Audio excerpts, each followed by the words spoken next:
제가 대학원을 다닐 때, 그때 일입니다. 제가 그때 당시에, 좀 신앙의 열정이 좀 지나쳤다고 할까요? 되게 과했습니다. 좀 불타고 있었습니다. 그래서 어느 순간 내가 신대원에서의 이 시간이, 저에게는 좀 그냥 시간 낭비하는 그런 시간들처럼 여겨졌습니다. 그래서 교실에 앉아 있는 이 시간이 이 시간에 하루빨리 좀 선교 현장으로 가가지고 내가 하나님의 나라를 위해서 좀 이 한 몸을 불사르겠다. 이렇게 가만히 앉아 있는 건 나에게 좀 시간 낭비다. 그렇게 생각했습니다. 그리고 바로 제가 결단하고 실행에 옮겼습니다.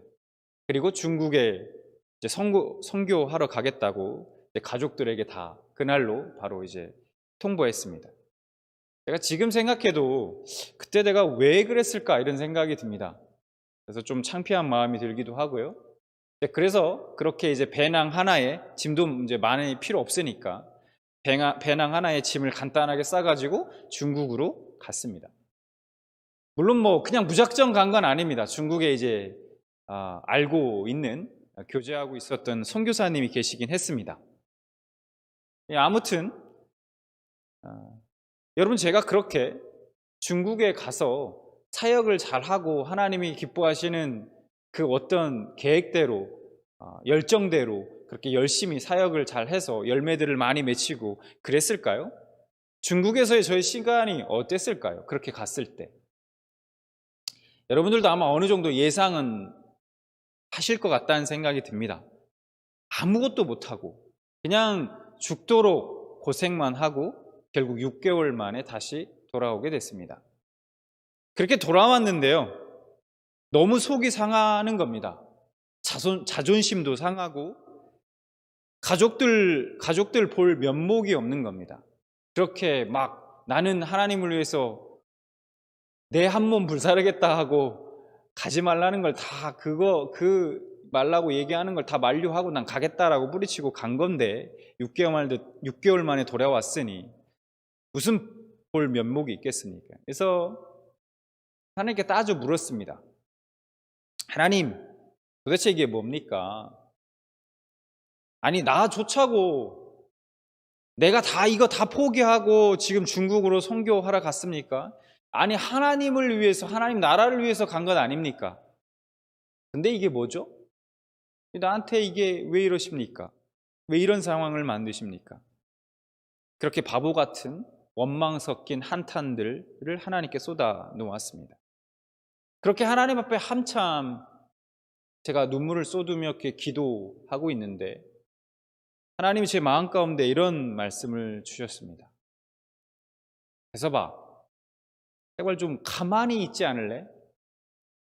내가 언제 너에게 내 몸을 불살라서 지금 선교하라고 했냐? 지금은 그냥 공부 열심히 해. 학교 열심히 다녀. 내가 너한테 원하는 거야. 저는 그날로요, 찍소리 않고 다시 복학하고 그리고 학교를 열심히 다녔습니다.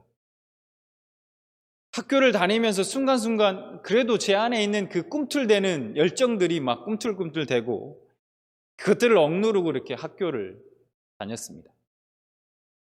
그래서 잘 마쳤어요. 저는 그때요, 아주 큰 착각을 하고 있었습니다.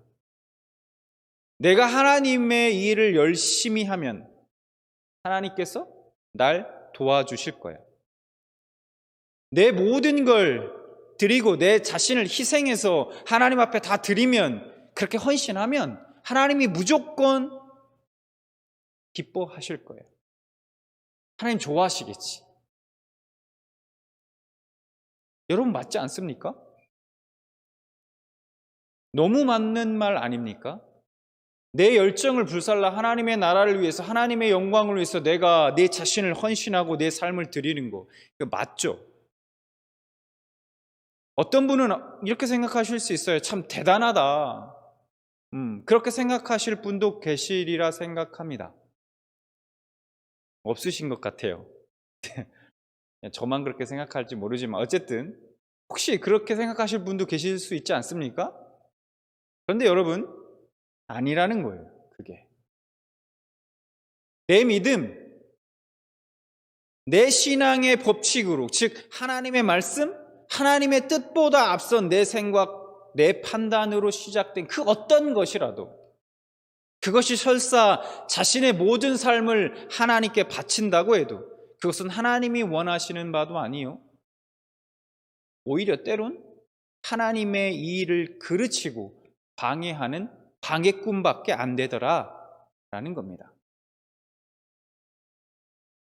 그때 저는 나만의 신앙과 그 믿음의 법칙, 내가 만들어 놓은 그 믿음의 법칙, 그 틀 안에 갇혀 있었던 겁니다.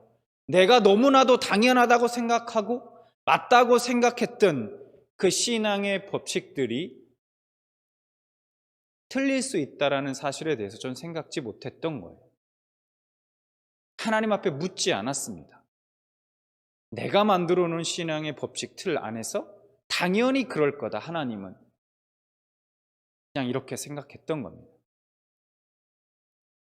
여러분, 저는요, 오늘 욥의 모습 속에서, 말씀 속에 등장하는 욥의 모습 속에서 그날의 저의 모습을 다시 보게 되었습니다. 자, 우리가 말씀을 좀 보겠습니다.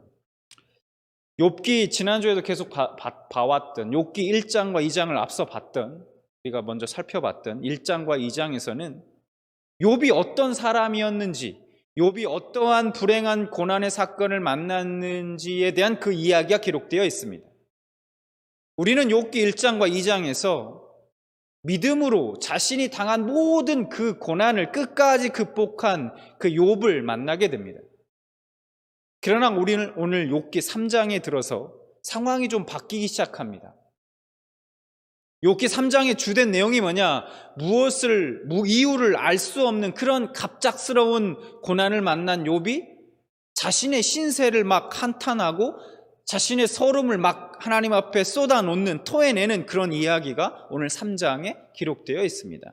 그러니까 1장과 2장에서 우리가 만난 욥의 모습과 오늘 3장에서 만나는 욥의 모습이 아주 180도 다르다는 거예요. 자, 욥기 3장 1절의 말씀을 보겠습니다. 욥기 3장 1절을 보면 이렇게 말씀하죠. 그 후에 욥이 입을 열어 자기의 생일을 저주하니라. 자신이 이 세상에 태어나지 않았더라면, 어머니 뱃속에서 그냥 태어나지 않고 죽었더라면 좋았을 것을, 그랬더라면 오늘과 같은 그 불행한 사건, 이러한 고난을 내가 경험하지 않고 이런 고통을 내가 당하지 않았을 것이다 라고 그렇게 지금 신세 한탄을 하고 있는 겁니다. 여러분 어떻습니까? 1장과 2장에 나오는 그 욥에 대한 소개와 지금 욥이 고난을 대하는 태도를 우리가 생각해 볼 때 이런 욥이 좀 너무 믿음 없어 보이진 않습니까? 믿음 없어 보이죠. 그런데 사실 전혀 그렇지 않다는 겁니다. 우리는 욥이 자신의 소름을 토해내고 신세를 한탄하는 것에 대해서 너무 냉정하게, 차갑게 그렇게 우리가 볼 필요는 없다는 겁니다. 왜냐? 욥도 인간이기 때문에 당연히 그럴 수 있습니다. 사랑하는 자녀들이 여러분 하루아침에 모두 세상을 떠났습니다. 지난 시간에 우리 욥의 아내에 대해서도 제가 좀 말씀을 드렸는데요. 여러분, 한 어머니로서 하루아침에 10명이나 되는 재산은 그렇다 치고 자신의 배 아파 낳은 자신의 생명보다도 소중한 그 10명의 자녀들이 하루아침에 죽게 됩니다. 그때의 어머니의 심정이 어땠을까요? 그것을 우리가 지난주에 좀 생각을 해봤죠. 여러분, 그러면 어머니만 그랬을까요? 어머니로서 욥의 아내만 고통스럽고 힘들었을까요? 욥은 어땠을까요? 하루아침에 모두 자녀들을 떠나보낸 그 아버지의 심정이 어떻겠습니까? 여러분, 좋습니다. 100번 양보해서 그런 슬픈 기억들, 아픈 기억들은 시간이 지나면 조금씩 잊혀질 수도 있죠. 그런데 지금 욥은 거기에 더해서 자신마저 몸에 심한 병에 걸리고 맙니다. 그리고 이 병세는 나아질 기미가 없습니다. 하루하루 점점 오히려 악화되고 욥을 고통스럽게 만들고 있습니다. 몸이라도 좀 건강해야 고난을 좀 이겨낼 텐데 욥은 지금 정신적으로나 육체적으로나 완전히 피폐해져 있다는 것이죠. 그래서 욥기 7장 3절과 4절에 보면 욥이 지금 이렇게 고백하고 있습니다. 7장 3절, 이와 같이 내가 여러 달째 고통을 받으니 고달픈 밤이 내게 작정되었구나. 내가 누울 때면 말하기를 언제나 일어날까, 언제나 밤이 갈까 하며 새벽까지 이리 뒤쳐 저리 뒤쳐 하는구나. 이 말씀 속에서 욥이 지금 얼마나 고통 가운데 있는지를 좀 그려지지 않습니까? 잠을 이룰 수 없는 여러 가지 번민 속에, 또 자신의 육체의 고통 속에 잠을 이루지 못해서 이리 뒤척 저리 뒤척하는 그 욥의 모습이 그려집니다. 여기서 보면 여러 달째 몸과 마음의 고통을 받아 잠을 이루지 못하고 있다고 고백하고 있습니다. 수개월째 몸과 마음의 고통을 당하고 있던 것이죠. 욥은 지칠 대로 지쳤을 겁니다. 1장과 2장에서의 욥의 모습은 참으로 위대한 믿음의 사람이었어요.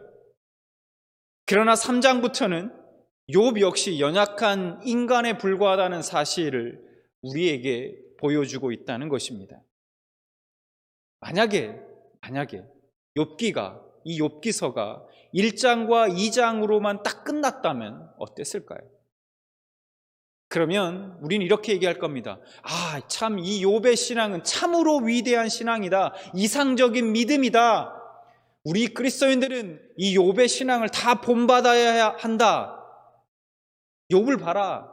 재산, 하루아침에 재산, 그 많던 재산을 다 잃고 자녀들까지 다 잃는 그 최악의 고난의 상황 속에서도 그는 믿음을 지켰다. 정절을 지키지 않았느냐. 그리고 하나님을 찬양하고 하나님을 예배하지 않았는가.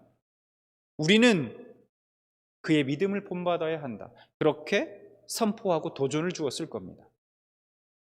그러나 욥도 사람이었습니다. 그가 믿음 좋던 욥도 3장에서 조금씩 깨어지고 조금씩 무너지기 시작합니다. 자, 3절 말씀을 이어서 보면 이렇게 말씀합니다. 내가 난 날이 멸망하였더라면 산의 아이를 베었다 하던 그 밤도 그러하였더라면, 이렇게 고백해요. 무슨 말입니까?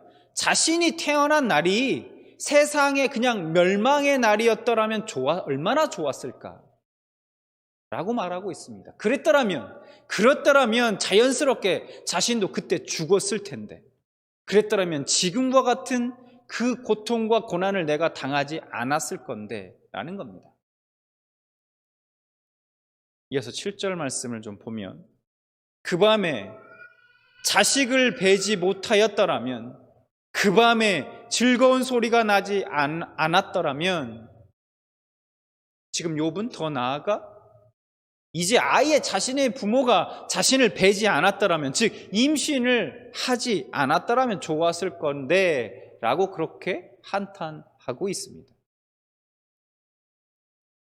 또 3장 11절 보면 이렇게 이야기합니다. 어찌하여 내가 태에서 죽어나오지 아니하였던가? 어찌하여 내 어머니가 해산할 때에 내가 숨지지 아니하였던가? 여러분 무슨 얘기입니까?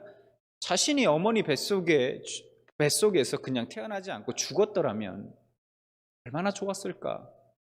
어머니 뱃속에서 아니면 나올 때 죽어서 나왔더라면 얼마나 좋았을까? 지금 그렇게 고백하고 있는 겁니다. 자, 이러한 욥의 한탄과 서름이 모여서 이제 3장 20절에 뭐라고 고백하냐면, 욥이 이렇게 고백합니다. 어찌하여 고난당하는 자에게 빛을 주셨으며 마음이 아픈 자에게 생명을 주셨는고? 이게 누구한테 하는 말씀일까요? 욥이 하나님한테 하는 말씀이죠.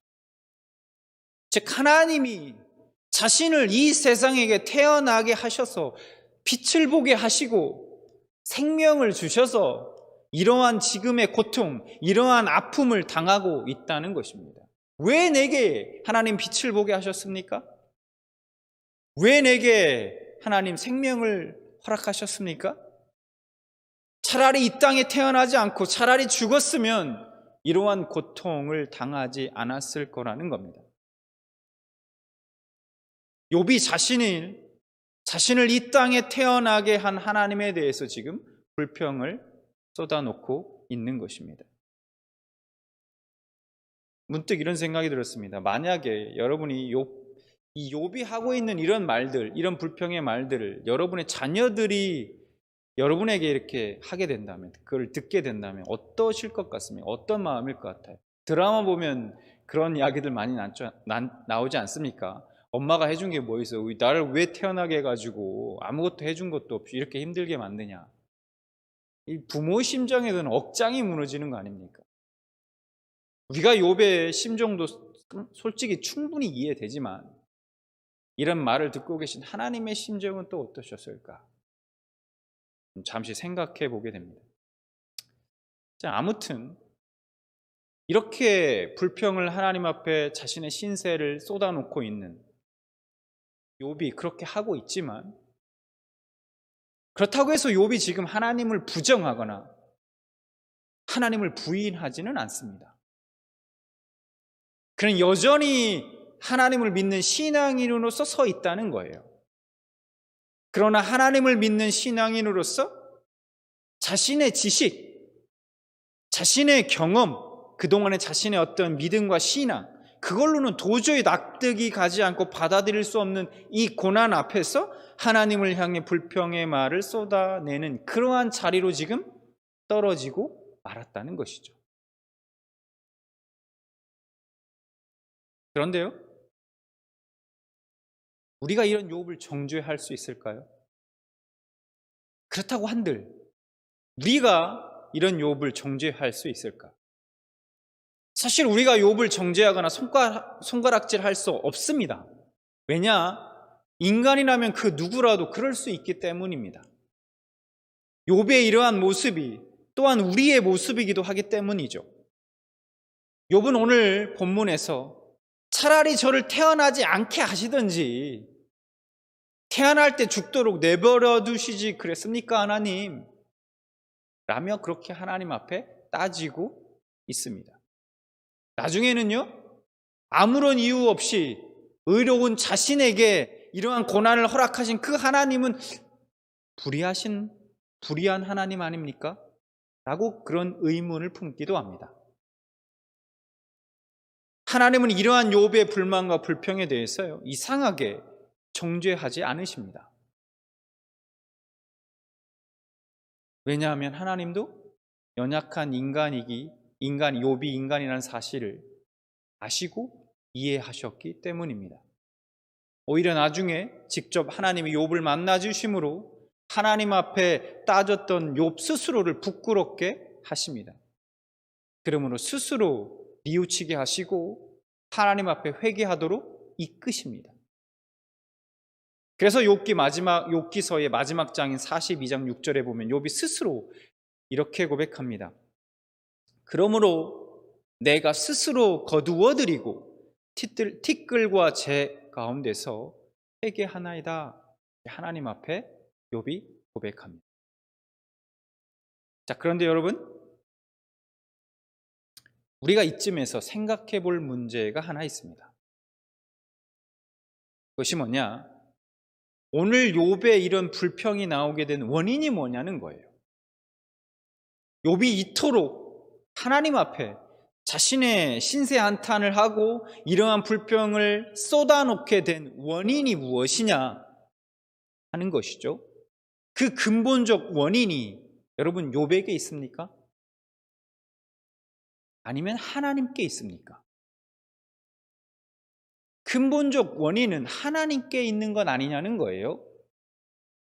물론 원망과 불평을 쏟아놓는 사람은 욥이 맞습니다. 하지만 이런 상황 가운데로 몰아가신 분, 이런 상황을 허락하신 분은 하나님 아니시냐는 거죠.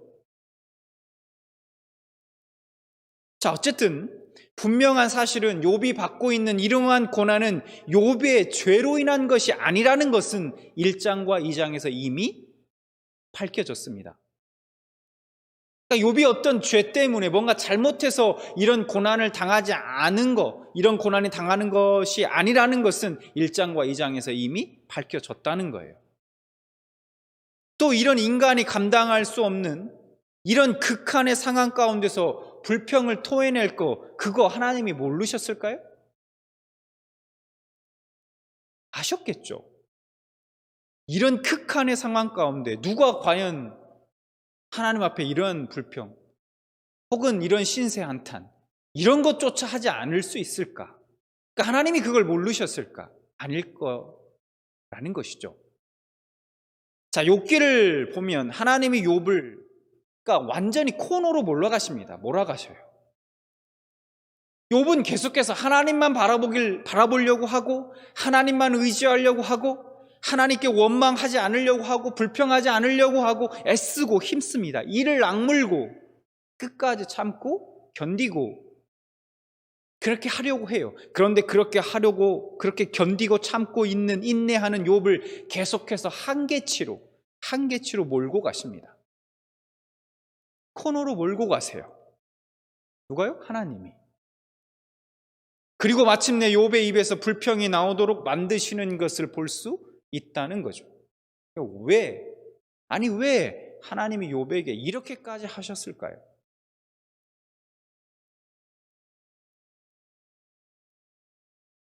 그래서 궁금합니다. 왜 하나님은 욥을 이런 극한의 상황 가운데서 몰고 가셨는지. 욥에게 도대체 깨닫게 하시고자 한 것이 무엇인지 궁금합니다. 또 이를 통해서 지금 욥기를 보고 있는 우리에게 주시고자 하시는 하나님의 그 메시지가 무엇인지. 1장과 2장에서 말씀하고 있는 주제는요, 하나님을 믿고 섬기는 이유가 어떤 조건에 있는 것이 아니다라는 것을 말씀합니다. 무엇인가 주어져서 무엇인가 하나님 앞에 얻기 위해서 우리가 하나님을 섬기는 것이 아니다라는 거예요. 조건적 신앙이 아니다. 그 조건적 신앙은 좀 잘못된 것이다. 그리고 그 다음 3장부터 말씀하고 있는 핵심 주제가 있는데 그게 뭐냐? 바로 내 믿음, 내 신앙을 버리라는 거예요. 말씀이 이상하죠? 믿음을 버리라? 여기서 말하는 내 믿음, 내 신앙이라는 건 하나님을 믿는 그 믿음을 말하는 것이 아닙니다. 하나님을 믿되 내 생각, 내 기준, 내 가치, 내 머리, 내가 이해되는 대로 믿는 자기 만족의 믿음, 자기 기준의 그 믿음을 버리라는 거예요. 하나님은 지금까지 욥이 열심히 한 만큼 욥의 인생을 책임져 주셨습니다. 그의 믿음대로, 그의 열심대로, 그의 헌신대로 그렇게 욥을 축복해 주셨어요. 그래서 욥은 지금 믿고 있습니다. 하나님은 참 신실하시다. 하나님은 하나님의 신실한 백성들의 그 삶을 책임져 주시는 그 하나님이시다. 그분을 믿고 따르는 백성들을 하나님은 외면하지 않는 하나님이시다. 좋죠. 너무 훌륭한 고백이고 여러분 맞는 말 아닙니까? 그런데 문제가 발생합니다. 욥의 삶 속에 불행이 찾아왔어요. 고난이 찾아왔습니다. 재산이 다 날아가고 자녀들이 다 하루아침에 죽습니다. 자신의 온몸에 욕창이 생겨서 도저히 제정신으로 살 수 없을 정도로 그런 고난, 고통을 당합니다. 욥이 가지고 있는 자신의 신앙으로는 도저히 납득이 가지 않는 일이 지금 자신에게 벌어진 거예요. 그래서 욥은 지금 3장에서 자신의 생일을 저주하면서 하나님께 불평하고 있는 것입니다. 하나님, 왜 이렇게 하시는 겁니까? 왜 나에게 이런 고난을 지금 허락하십니까? 내가 무슨 잘못이라도 했습니까? 여기서 욥이 가지고 있던, 지금까지 욥이 가지고 있던 그 신앙, 내 신앙, 내 믿음의 모습이 나오게 되는 것이죠. 자신의 신앙, 자신의 가치관, 자신이 만든 그 믿음의 법칙이 드러나는 겁니다. 하나님께 순종하면 복받고 불순종하면 징계를 받는다. 물론 이 법칙 맞는 말이기도 합니다. 그런데 욥은 모든 불행한 사건, 지금 안 좋은 사건, 고통과 고난의 사건, 이런 것, 지금 자신에게 주어진 이 모든 것들이 전부 하나님이 주신 징계라고 생각하고 있습니다. 그리고 지금 자신이 당하고 있는 이 고난은 하나님이 자신은 잘못한 것이 없는데 자신을 무엇인가 하나님의 자신을 징계하고자 허락하신 것들이라고 그렇게 확신하고 있다는 것이죠. 그러나 욥이 놓치고 있는 중요한 사실이 하나 있습니다. 오늘 보면 4절 말씀을 우리가 좀 다시 보겠습니다. 4절 말씀을 보면 이렇게 말씀합니다. 그날이 캄캄하였더라면, 하나님이 위에서 돌보지 않으셨더라면, 빛도 그날을 비추지 않았더라면. 이것은 욥이 지금 자신이 태어난 날을 원망하는 표현이죠. 그러나 여러분 역설적으로 이 말씀을 좀 가만히 생각해 보면, 모든 생명은 하나님께서 절대적으로 붙잡고 계심을 보여주는 표현이기도 합니다. 하나님이 위에서 돌보아 주지 않으셨더라면, 이렇게 고백하고 있지 않습니까? 스스로. 4절만이 아니라 본문 3장 전체가 사실은 그렇습니다. 본문의 내용을 우리가 잘 살펴보면 자기가 태어난 사실을 불평하는 그 욥의 탄식 가운데 역설적으로 하나님께서 얼마나 그의 생명을 강하게 붙잡고 계신가를 우리는 알 수 있다는 것이죠. 근데 문제는 지금 욥에게는 그 하나님의 은혜가 은혜로 다가오지 않습니다. 은혜로 보이지 않는 거예요. 오히려 그 은혜가 자신을 더 괴롭게 하는 원인으로 보일 뿐입니다. 여러분, 우리도 마찬가지 아닙니까? 우리도 마찬가지예요. 우리가 고난을 당하고 어려움을 당할 때 그 고난의 풍랑에 가려서 그 너머에 있는 하나님의 은혜를 바라보지 못합니다. 그러나 폭풍이 몰아치고 풍랑이 일고 있는 중에도 그 너머에는 여전히 태양이 빛나고 있다는 사실이죠.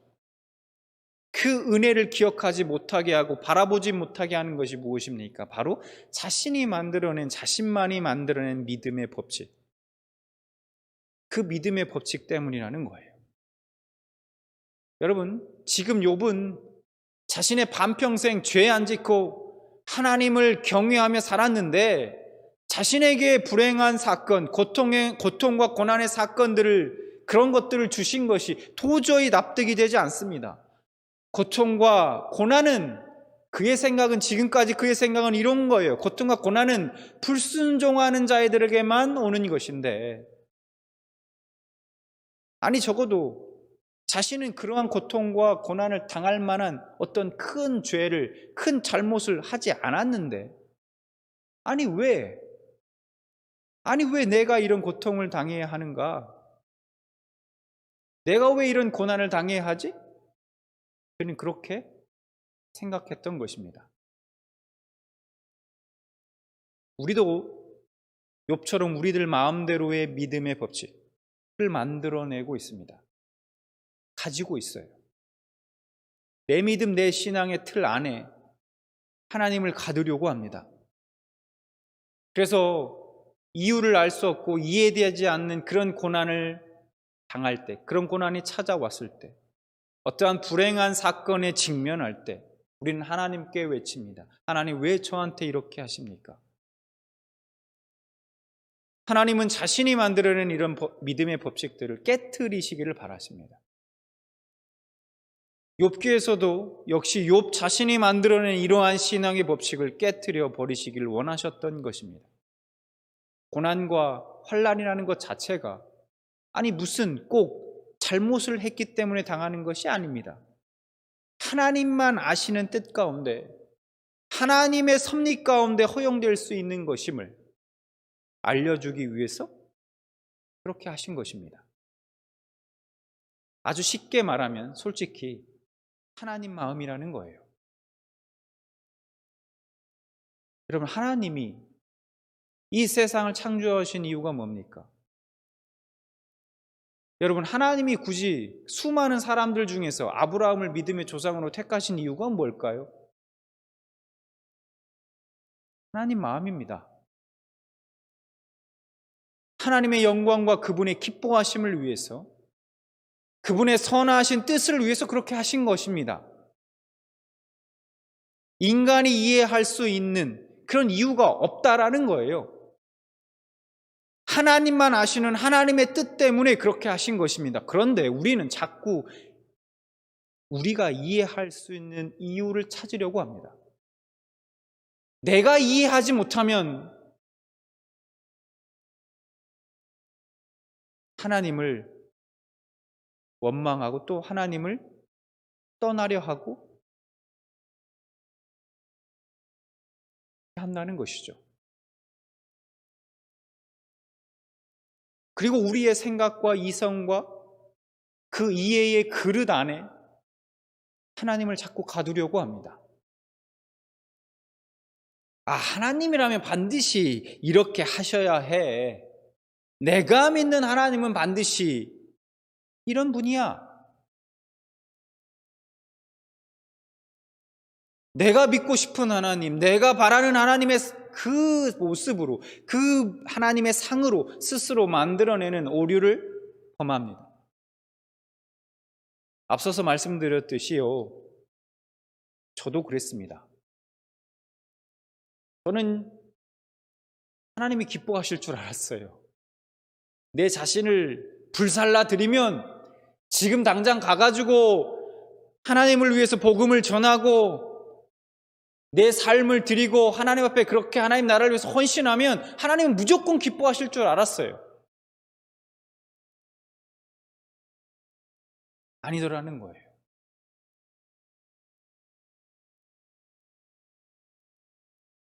욥도 사람이라 그랬습니다.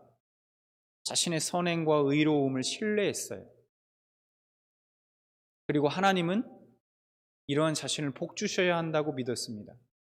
아니, 최소한 복은 아니더라도 불행한 일들, 이런 고난의 일들을 당하거나 이런 고통을 허락하지 말아야 한다고 믿었습니다. 하나님이 의로운 자신에게 그렇게 하면 안 된다고 믿었던 것이죠.